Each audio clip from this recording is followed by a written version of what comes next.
მოგესალმებით, თქვენ უყურებთ პრაქტიკული სროლის არხს და დღეს ერთ მცირედ საინტერესო ვიდეოს შემოგთავაზებთ. ეს იქნება Daniel Defense-ის V7-ის მცირედი განხილვა, ასე ვთქვათ, 15000 გასროლის შემდეგ. პირველ რიგში მადლობა ჩემს მეგობარს, რომელმაც მომცა საშუალება, რომ ეს იარაღი კიდე ერთხელ გამეტესტა. ეს არის ის Daniel Defense V7, რომელიც ჩვენ ჩავწერეთ ერთ-ერთი პირველი ვიდეოთაგანი DDV7-ის განხილვაზე, რაც იყო ჯერ კიდევ უწვერობის პერიოდში, სწორედ ის იარაღია. ნუ, რა თქმა უნდა, ვიზუალურად განსხვავდება იმით, რომ მისმა მეპატრონემის გადაღება, ოპტიკაც, Vortex-ის 1 და 8 Strike Eagle არის ზუსტად მაშინდელი. რაც შეეხება ამ იარაღის ცვლილებას, ნუ განიცადა ის, რომ ძირითად შემთხვევაში შეიცვალა მისი ფურნიტურა, კონდახი სახელური, ასევე კომპენსატორი დაყენდა ამ ხნის განმავლობაში და ნუ სასხლეტიც არის ამ შემთხვევაში Riser Moment-ის ერთ საფეხურიანი. დანარჩენი შიგნით დეტალები არაფერი არ შეცვლილა საერთოდ და რა თქმა უნდა, ყველასთვის საინტერესო არის ამ ხელა გარბენის შემდეგ რა სიზუსტეს, რა საიმედოობას და თვითონ ნაწილების ცვეთა, ასე ვთქვათ, როგორია და როგორ ინარჩუნებს ეს იარაღი. ესე იგი, თავდაპირველი სანამ ამ იარაღის გამოსაცილებლად წავიღებთ და ჯგუფებზე სასროლად, პირველი რაც ვქენით, ეს იყო, ნუ გასაწმენდი იყო შედარებით, დავთვალიერეთ ლულის არხი და როგორც ხდება ხოლმე და მოსალოდნელია, მას შემდეგ რაც ნასროლი უგროვდება იარაღს 5-6000, დაახლოებით ლულის შესასვლელში იწყება ხრახნების და მინდვრების ეროზია და ამ შემთხვევაში განსაკუთრებით ის კარგად ჩანს ხოლმე ქრომირებულ თუ სტეინლეს ლულებზე, იგივე ნიტრადირებულ ლულებზე, მაგალითად ეს ეროზია არ აღენიშნება, იმიტომ რომ ჩემი ლულა, რომელსაც 10000 აქვს ნასროლი, მას შემდეგ რაც ბოროსკოპით გაიხედა, ვერ გაარჩევ ესე რომ მას ამდენი აქვს ნასროლი რეალურად, თუმცა მისი რესურსი უკვე ფაქტიურად ამოწურულია. ანუ რო გავაწურინოთ, ალბათ 1000-ს კიდე გაისვრის ისე რომ სილუეტზე მოარტყა. თუმცა აყირავებს ასე ვთქვათ ნაწილგასროლის და შესაბამისად იმით ვარჯიშს უკვე მანძილზე 100 მეტრზე და ასე შემდეგ აზრი აღარ აქვს. ხო, ანუ პირველი რაც მოხდა დავთვალიერეთ ამ იარაღის ლულა, შესაძლოა აღენიშნებოდა ეროზია, შესაბამისად ამ ეროზირებულ ადგილებში, რა თქმა უნდა, დენთვის ნამწვი არის უფრო ჩაჭედილი და მას სჭირდება შესაბამისი გამოხეხვა, გარდა ამისა, ნაწილობრივ ლულაში იყო სპილენძის კვალიც და შესაბამისად ჩაუტარე, ასე ვთქვათ, სერიოზული კაპიტალური წმენდა ნამწვის მოსაშორებლად და ასევე შესასვლელის პოლირებისთვის, რადგანაც ეროზირებული ადგილები შესაბამისად იქ არის ნატეხები და არა გლუვი ზედაპირია, ამისთვის გამოიყენება ესეთი JP's პასტა, რომელიც სწორედ ლულის პოლირებისთვისაა, შეიძლება ითქვას, საჭირო მისით, ასე ვთქვათ, გამოხეხვა ლულის და ის შედარებით ასწორებს ამ ეროზირებულ ადგილებს და გარდა ამისა ძალიან კარგად ხსნის ნამწვს და ძალიან კარგად იღებს ის, ასე ვთქვათ, ლულიდან. რა თქმა უნდა ნახავთ ბოროსკოპის კადრებს წმენდამდე და წმენდის შემდეგ და რასაც დავაკვირდებით არის ის რომ ძირითადი დაზიანება არის ლულის პირველი შესასვლელის ალბათ 1/4 ნაწილის დაახლოებით სადაც ხრახნები და მინდვრები არის ეროზირებული და ამის შემდეგ უკვე ლულას განსაკუთრებული ცვეთა არ ეტყობა და მას შემდეგ რაც დავაკვირდებით გაზბლოკს რა თქმა უნდა გაზბლოკიც არის ეროზირებული და ესეც ნუ ჩვეულებრივი მოვლენა. ნუ რა თქმა უნდა ეხა ნახევრად ავტომატური იარაღში როცა სწრაფ სროლა მაღალი არ არის შედარებით ნაკლებად ვწდება ეს ავტომატური იარაღში ბევრად უფრო ასე ვთქვათ მკაცრი ეროზიასთან გვაქვს ხოლმე ადგილი. ხო, ესე იგი ჩაუტარეთ პირველ რიგში წმენდა და გარდა JP-ის პასტისა ასევე გამოვიყენეს სპილენძის გამხსნელი Vortex-ის და დენთის გამხსნელი Vortex-ის ეს ამ ბოლო პერიოდში ალბათ შეიძლება თამამად ითქვას რომ ყველაზე კარგი საშუალება არის იარაღის კაპიტალური წმენდისთვის ბოროსკოპთან ერთად, რადგანაც სწორედ მაგით ხვდებით რამ ხელა პროგრესი გვაქვს. ნუ დაჭირდა ძალიან დიდხანს ასე ვთქვათ ნახევარი დღე მაინც დაჭირდა იმისთვის რომ რაღაც დონეზე პროგრესისთვის მიგვეღწია და ამის შემდეგ უკვე წავიღეთ მანძილებზე დღეს და გავტესტეთ ჯგუფებზე. ნუ ვაზნები რაც გამოვიყენეთ, ეს იყო GGG-ს 55, GGG-ს 62, GGG-ს 77 და ასევე Lake City-ს 2008 წლის M855-ები. ჩემ ძველ ვიდეოს როცა გადავხედე და მაშინდელ სიზუსტეებს შევადარე, ნუ მაშინ 5 ვაზნიანი ჯგუფები მაქვს ნასროლი LC08-ისა და საინტერესო იყო ის რომ დღეს როცა ასროლა დავიწყეთ, ნუ რა თქმა უნდა ის მოლოდინიც იყო რომ ახალგაწმენდილი იარაღზე ხანდახან ჯგუფი დიდდება, თუმცა ვერ ვიტყვით დედეს შემთხვევაში ასეთი სიტუაცია არ ქონია, რადგანაც სუფთა ლულითაც იგივე ჯგუფები დაგვიშვა ფაქტიურად, რაც შემდეგ უკვე დაახლოებით 100 ვაზნის გასროლის შემდეგ. თითქოს არის ის მიდგომა, რომ აი ეს დენტიც და სპილენძის ნადებიც უნდა გაიგლისოს ლუაში იმისთვის, რომ იარაღი გახდეს უფრო ზუსტი. ნუ ამ შემთხვევაში მე ვერ ვიტყოდი ამას და რაც შეეხება ხა ჯგუფებს. ნუ დღესაც ვისროლეთ 50 მეტრზე, დავაქრონოგრაფეთ, საინტერესო იყო უბრალოდ განსხვავებას მოგცემდა თუ არა პირველი და ანუ პირველი 50 ვაზნის შემდეგ და შემდეგ 50 ვაზნაზე ჯგუფები. ქრონოგრაფში განსაკუთრებული სხვაობები სიჩქარეებში არ იყო, მას შემდეგ რაც უბრალოდ ლუა გახურდა, რა თქმა უნდა, უდნავ აიწია ლულის სიჩქარეებმა. ეს არის პირველი სურათი, ასე ვთქვათ.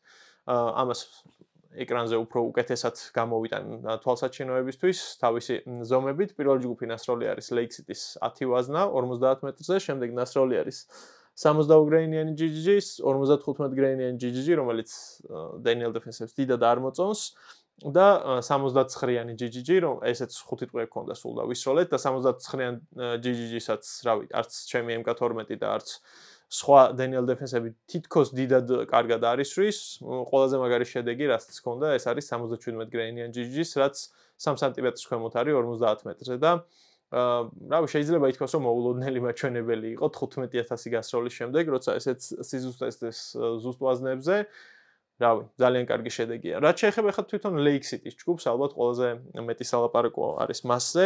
50 ტყვის შემდეგ ეს Lake City-ს ჯგუფი გავიმეორეთ, უკვე ჩემმა მეგობარმა ისროლა ამ იარაღის მეპატრონემ და როგორც ხედავთ, თვითონ ვაზნების გაშლა რო დავთვალოთ, ანუ რო შევადაროთ, არის მსგავსი.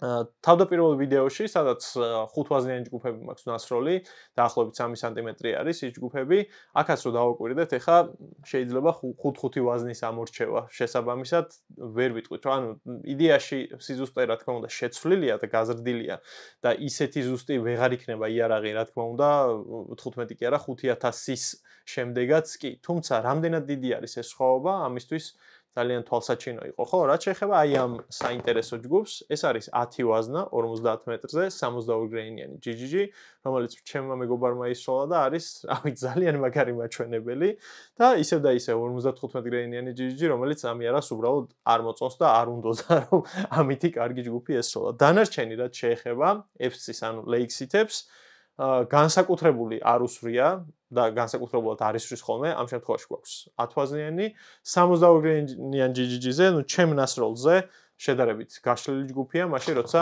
ჩემმა მეგობარმა ძალიან კარგი ჯგუფი ისროლა და 77 გრეინიანი, როგორც ხედავთ, თლად ისეთი შემჭიდროვებული არ არის, მაგალითად, როგორცაც ახალი ლუებით ვიღებთ, მაგრამ თვითონ ეს სიზუსტის მაჩვენებელი არის ძალიან კარგი. ამის შემდეგ უკვე გადავედით მანძილზე, 170 მეტრზე გქონდა 4 ინჩიანი გონგი და უბრალოდ რამდენიმე მოხდრის შემდეგ ეს სამაგრი დაიშალა გონგი და შესაბამისად ბევრი მორტყმა მასე ვერ განვახორციელეთ, თუმცა ფაქტია, რომ 170 მეტრზე ამ ასეთ ზომის გონგს ხდებოდა, შემდეგ გადავედით 200 მეტრზე, სადაც უკვე ეს გნიდა ზომის გონგი გვეკიდა, ამის შემდეგ უკვე გადავედით 335 მეტრზე, სადაც სრული ზომის სილუეტი ეკიდა და რავი, უპრობლემოდ მას შემდეგ რაც დაუჭერ, ასე ვთქვათ, მოხვედრებს, განმეორებით მოხვედრებს აკეთებს ეს იარაღი.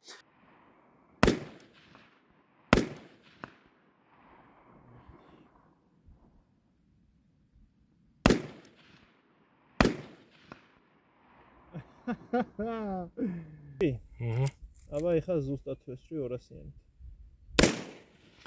ეხა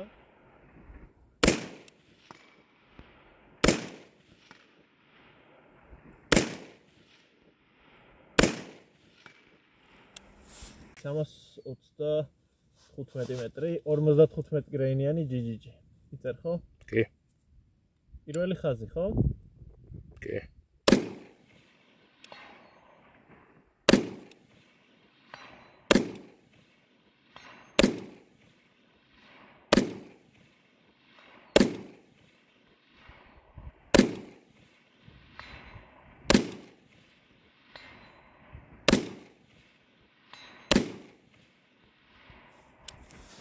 ძალიან ბევრი აქვს ამ იარაღს გადატანილი, ბევრ შეჯიბრზე აქვს მონაწილეობა მიღებული, მათ შორის საპრიზო ადგილებიც მოპოვებული და რავი, ფაქტი არის ის, რომ სიზუსტის და საიმედოობის კუთხით აღმოჩნდა დედე, ასე ვთქვათ, მოლოდინები გაამართლა და 15000 გასროლა და ამ გასროლაზე რო ინარჩუნებს ესეთ სიზუსტეს, ანუ ისეთი ზუსტი რა თქმა უნდა აღარ არის როგორც ის ახალი იარაღია, თუმცა მაინც მისაღებზე უკეთესი სიზუსტე აქვს და საინტერესოა რომ დაახლოებით 20000 ვაზნაზე რო ავა, ამის შემდეგ რამდენად რადიკალურად შეიცვლება მისი მოცემულობა. როგორც ხედავთ და როგორც გვეუბნებიან, ეს ცივად ნაჭედი ლულა არის უფრო მეტი სიცოცხლის ხანგრძლივობით, ვიდრე ნებისმიერი ნიტრადირებული ლულა და რა თქმა უნდა, ქრომირებაც ეხმარება იმას, რომ იარაღი უფრო მარტივად გაიწმინდოს, უფრო გვიან გახურდეს და ჩვენ როცა გახურების ვიდეოები შევადარეთ და ნახეთ ალბათ იქ თქვენც, რომ დედეს შემთხვევაში ჯგუფები არ გაზრდილა და არ გაშლილა. საბოლოო ჯამში ამ იარაღზე და ასევე ოპტიკაზეც პრინციპში შეიძლება ითქვას, რომ Vortex-მა ეს 4 წელი გაიარა ამ იარაღთან ერთად და არანაირი პრობლემა ამ ოპტიკას არ აქვს. Vortex-ი გამართლებაზე ხოლმე მოკლედ ხშირად არის რაღაც ბრაკი შეგვხვდება, მაგრამ თუ გაგვიმართლა ამ შემთხვევაში ძალიან კარგი და მუშა იარაღი, მუშა სამიზნე მოწყობილობა არის. ერთადერთი პრობლემა რაც ამ იარაღს აღენიშნება არის ის, რომ მისი აფერის ეს ასე ვთქვათ, გადასატანსახელურის კბილის დამჭერი არის ოდნავ მოცვეთილი და გასროლის დროს ხანდახან გადასატანსახელურს უკან აგდებს. ამის გამოსწორება ჩემო მეგობრებმა ცადა იმით, რომ ასე ვთქვათ, ჩაუჭრა თვითონ ამ კაუჭს უფრო აგრესიული გახადა ის ამან არ უშველა და შემდეგი გაჩერება რაც არის, ეს არის აფერის ოდნავ უფრო ჩაჭრა და ჩაღრმავება იმისთვის, რომ ამ კბილს ჰქონდეს ძალიან კარგი მოდება.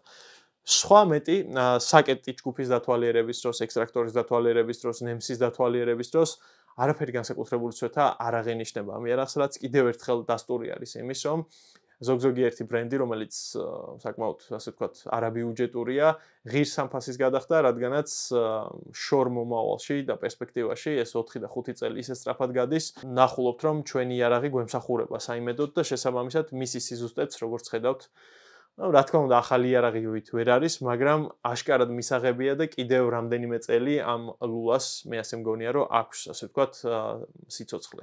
ეს იყო ჩვენი მცირედი მიმოხილვა, ასე ვთქვათ, რამდენიმე წლის შემდეგ და ყოველთვის მაინტერესებდა ხოლმე და ძალიან მწირი ინფორმაცია ინტერნეტში, რომ რაღაცა დროის შემდეგ რა გამოცდილება დაგვიტოვა იარაღმა. ძალიან საინტერესოა იგივე კელტეკები, ძალიან საინტერესოა არმალაითები, ძალიან საინტერესოა სხვა ყველა ბრენდი, როცა მათ უკვე რაღაცა 10000 ვაზნაზე მეტი გასროლა უგროვდებათ.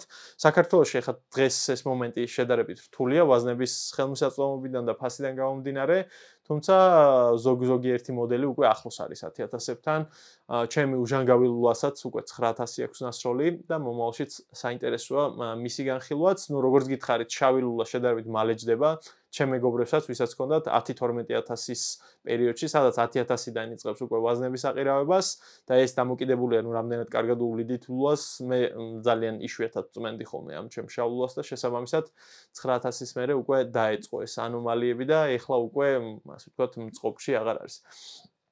ესეთი საინტერესო შედეგი გვაჩვენა Daniel Defense-მა, ამ იარაღს ძალიან ბევრი კმაყოფილი მომხმარებელი ყავს დასავლეთში, მათ შორის სახელმწიფო სტრუქტურებიც და რავი, საინტერესოა ჩვენ გავგრძელებთ ესეთ ხანგრძლივ, ასე ვთქვათ, რეპორტებს და დაგიბრუნდებით მომავალში მსგავსი ტიპის ვიდეოებით. მომავალ შეხვედრამდე.